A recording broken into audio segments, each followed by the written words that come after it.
بأعلى أصوات. اللهم صل على محمد وآل محمد.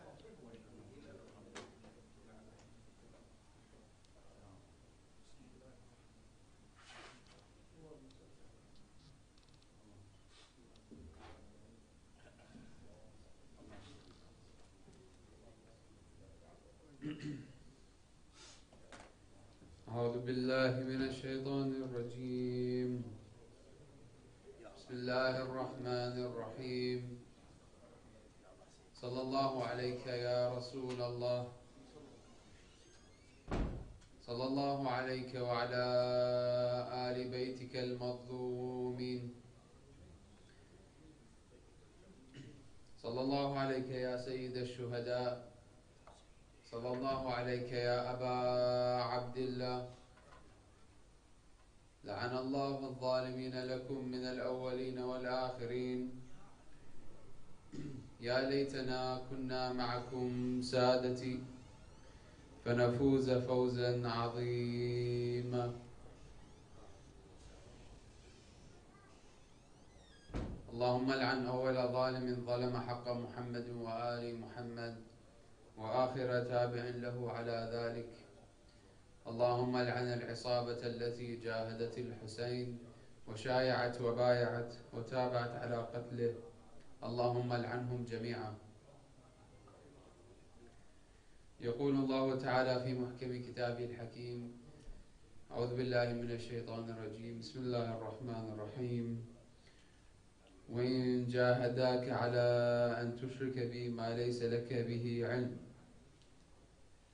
فلا تطعهما وصاحبهما في الدنيا معروفا واتبع سبيل من أناب إلي ثم إلي مرجعكم فأنبئكم بما كنتم تعملون. تعجيلا لفرج صاحب الأمر والزمان، ارفعوا أصواتكم بالصلاة على محمد وآل محمد.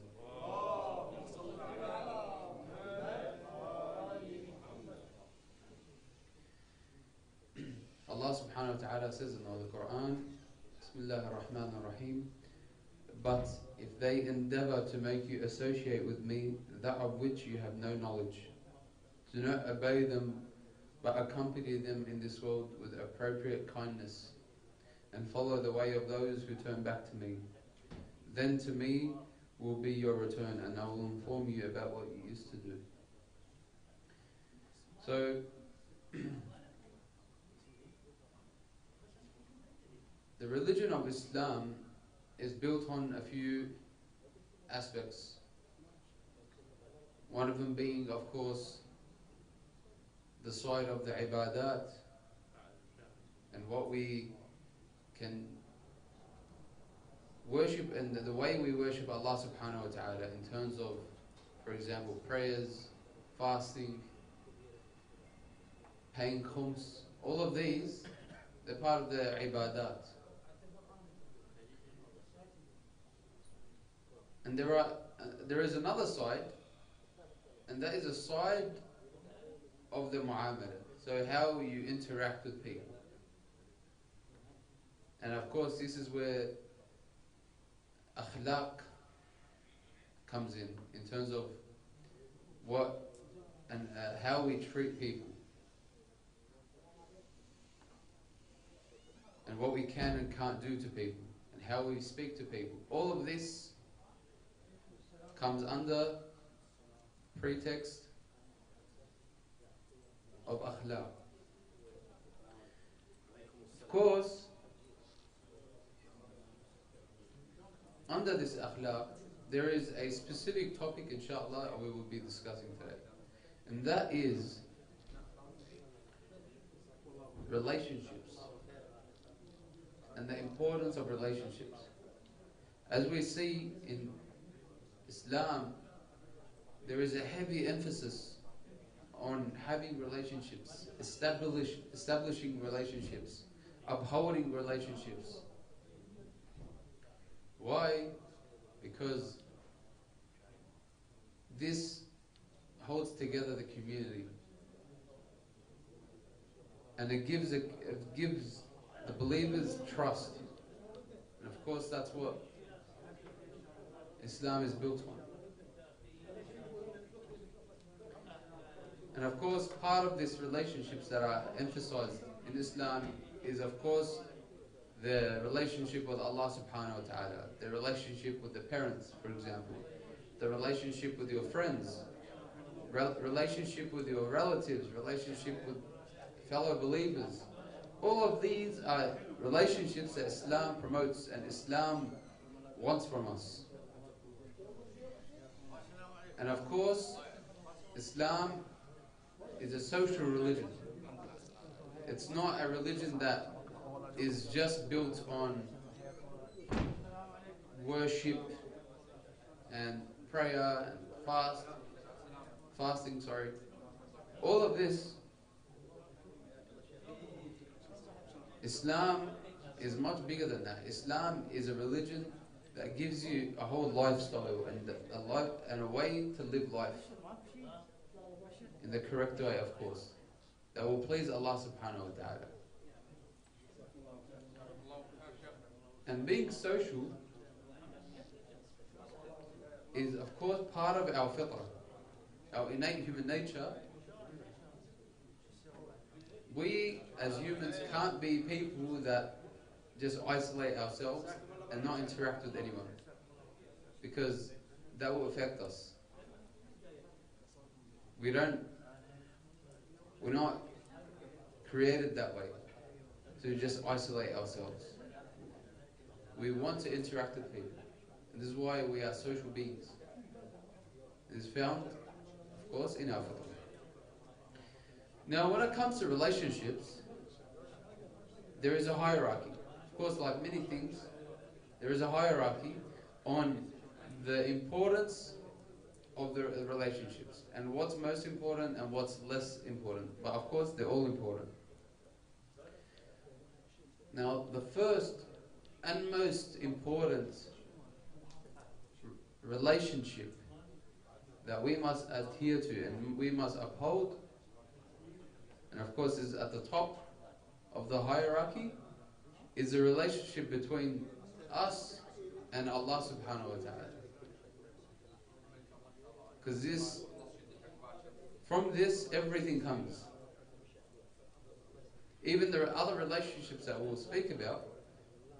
These are all relationships that stem from the relationship between you and Allah subhanahu wa ta'ala.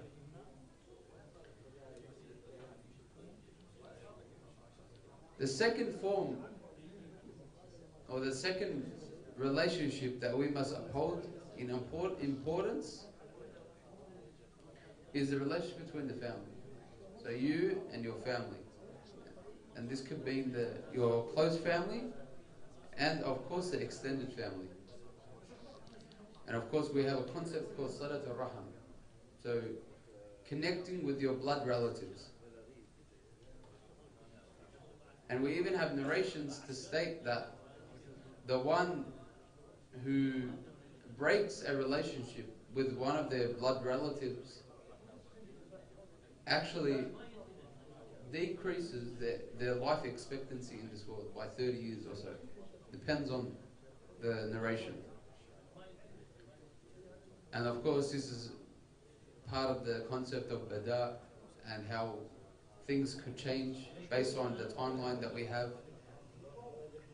Because certain actions we do can change the outcome of life. For example, when someone pays sadaqah and Allah subhanahu wa ta'ala has written or has put down that if things go as they are, this person, for example, is going to go to work, and on the way driving to work, he's going to have an accident. But since that person, before he went to work, he paid the sadaqah, on the way to work, he didn't have that accident. Because Allah removed that and changed the timeline. So the one that breaks a relationship with the blood relatives, this can happen. The expectancy on this earth decreases to 30 years less than what they were meant to live.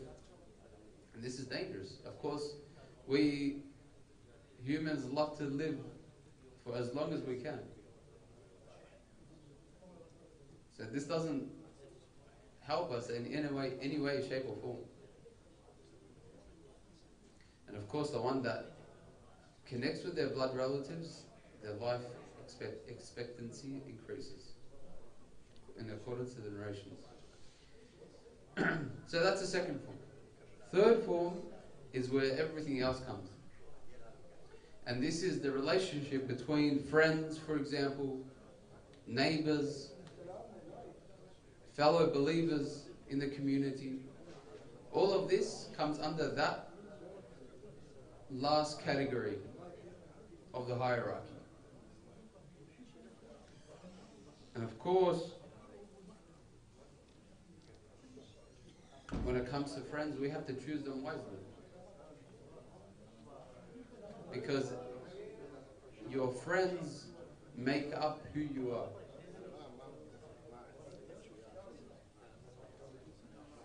In religion, or in our narrations, البث have given us sort of a criteria of the type of people, or the type of characteristics that we have to look for in our friends. And they gave us characteristics of things people have that we should stay away from. And there are heaps of narrations that speak about this.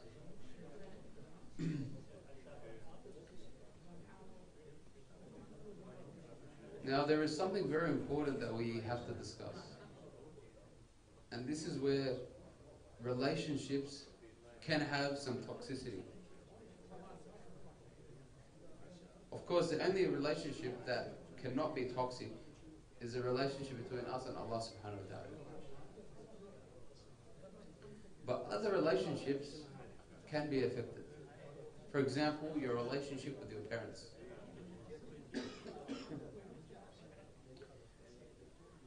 Allah subhanahu wa ta'ala has requested us in the Holy Quran to have respect to our parents. He even says, وَاخْفِضْ لَهُمَا جَنَاحَ الذُّلِّ مِنَ الرَّحْمَةِ. So, lower yourself, humiliate yourself to your parents. And to that extent, someone might come and say, Imam Hussein said, we can't humiliate ourselves. No, it's not the case. And this is a specific case that Imam Hussein was talking about. But we have to humiliate ourselves to our parents. And of course, humiliate ourselves before Allah subhanahu wa ta'ala. But sometimes, our parents maybe might want us to, like for example in the Quran it mentions that if your parents ask you or try to order you to attribute a partner to Allah subhanahu wa ta'ala. And Allah says, do not obey them in this aspect, but respect them in everywhere else.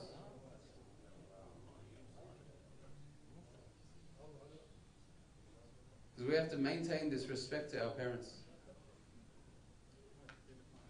We have narrations say that in the grave, one of the things that we are asked about is how we treated our parents. And are our parents happy with us, pleased with us? Because this is sort of like a deal breaker, in a sense. Otherwise, all the acts we've done of worship, it will go nowhere. If our parents aren't pleased with us.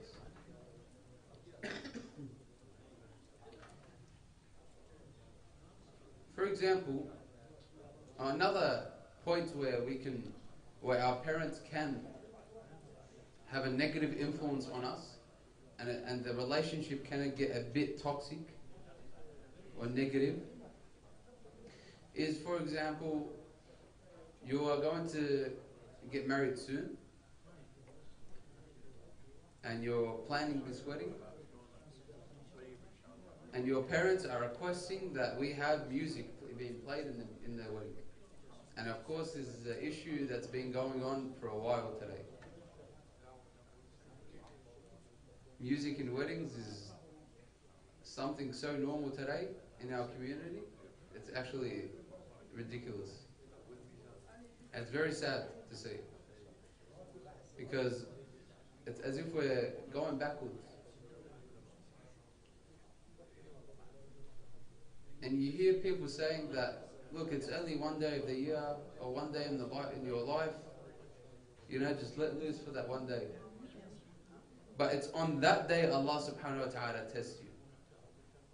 And if you fail on that day, then the consequences of that act that you did on that one day is going to have an effect on your entire life. And this is why we have to not compromise our relationship with Allah subhanahu wa ta'ala for the sake of the relationship with our parents. If your parents are asking you to play music in your wedding, say no. This is not happening. Or do the best you can to stop it.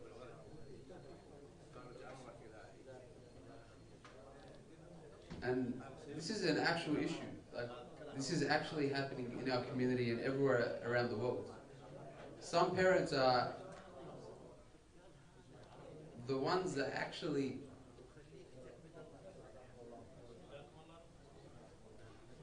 try to mislead their children. And sometimes they are a barrier between you and excelling in this world, excelling with your faith. But of course, it's not with everyone. So I'm only speaking about a specific case where this relationship can get toxic.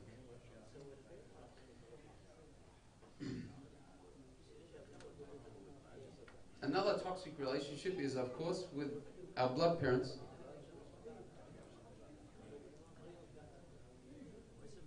Sometimes we have relatives of ours that aren't really religious. They are probably involved in some very bad stuff, maybe like drugs or alcohol, any of these. And this can have an effect on you. They may have tried to influence you. Does this mean that I break this relationship with this relative of mine? Because of course we have Salat al-Raham and we have to uphold that. Islam says that we have to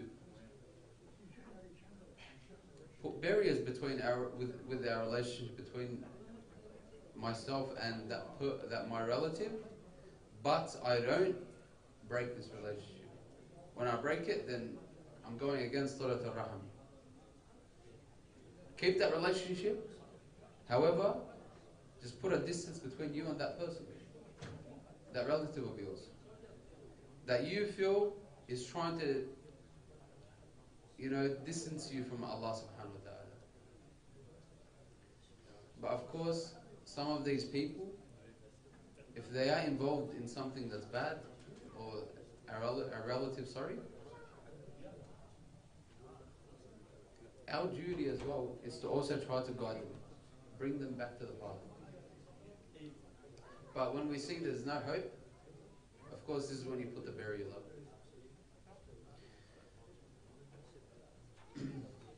And of course, another toxic relationship is with our friends. We can have many friends, but are all our friends good people?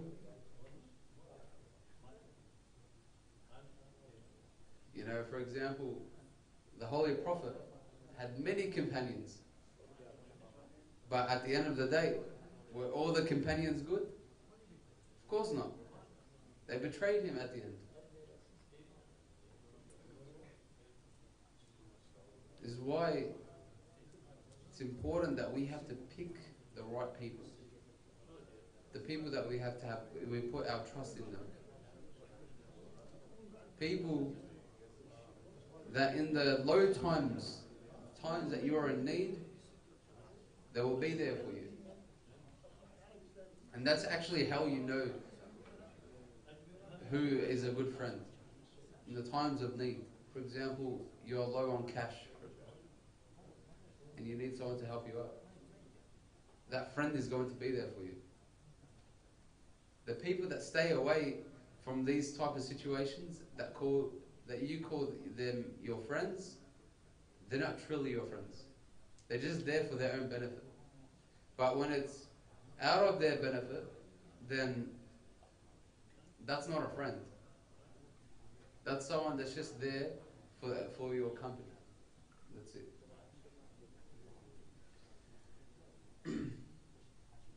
And of course, a good friend is someone that's truthful. Someone that, and we all know a few of those people that you can't trust what they say at all. They will say something, but you actually cannot trust these people. And imagine trying to tell this person your secrets, trying to confide in them. You won't benefit at all. And if anything, they're going to have a bad implication on you, a bad effect on you.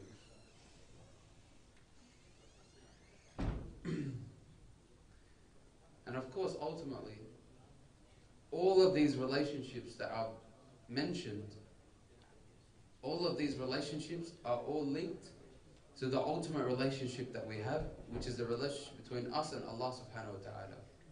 And anywhere we lack in the other relationships, for example, with our parents or with our friends or with our blood relatives or with the community or believers, anywhere we're lacking these, that's how we know it's an indicator that we have a lack in our relationship with Allah subhanahu wa ta'ala.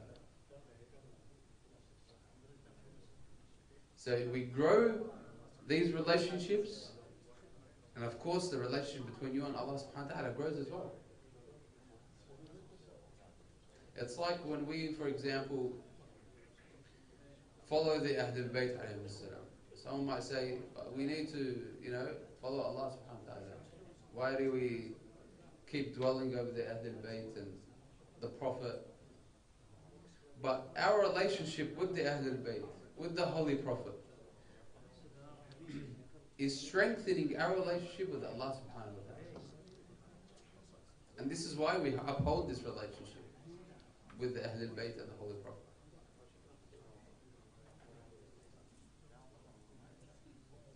And of course, when we see the story of Imam al-Hussein alayhi salam, a prime example of someone that saw the toxicity in the relationship they had with the people around them is an example of al-Hur, who saw that the people around him are misled, people who have gone astray, and that truthhood and the path to Allah subhanahu wa ta'ala is on the other side. So he chose to leave falsehood and go to truthhood, because that is where his salvation is. And of course, we need to do the same. We need to leave any falsehood we have in our relationships and go towards the truthhood. Because of course in that is our salvation. Allahumma salli ala Muhammad wa ali Muhammad. Allahumma ajil li waliyika al-faraj waj'alna min ansarihi wa a'wanih wal mustashhadin bayna yadayh wal muqawiyati sultanih walhamdulillahi rabbil alamin was salatu was salamu ala Muhammad wa alihi al-tahirin.